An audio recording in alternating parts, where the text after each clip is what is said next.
एक गांव में एक गरीब किसान रहता था जिसका नाम अब्दुल्ला था। वो सादा दिल, मेहनती और अल्लाह पर भरोसा रखने वाला इंसान था। उसकी कुल दौलत सिर्फ एक छोटा सा खेत था जहां वो गंदुम उगाता और उसी से अपने बच्चों का पेट पालता। एक दिन अब्दुल्ला ने अपने खेत में बीज बोने के लिए गंदुम के दाने निकाले। उसने आसमान की तरफ देखा, हाथ उठाकर दुआ की, या अल्लाह, तू ही मेरी मेहनत में बरकत डाल सकता है। मैं बीज बोता हूं, लेकिन उगाना तेरे अख्तियार में है। फिर उसने जमीन में बीज बो दिए।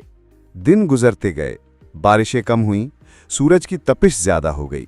गांव के दूसरे किसान परेशान थे कि इस साल फसल शायद ना हो सके, लेकिन अब्दुल्ला फिर भी पुरुम्मीद था। एक दिन एक बुजुर्ग आलिम गांव ने आए। वो लोगों को तकदीर और तवक्कुल के बारे में समझा रहे थे।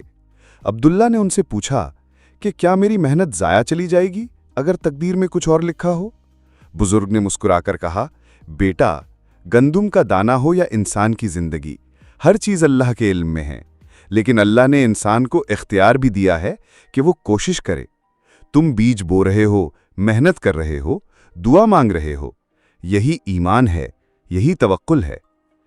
वक्त गुजरा, बारिश भी हुई और अब्दुल्ला की फसल सबसे अच्छी निकली।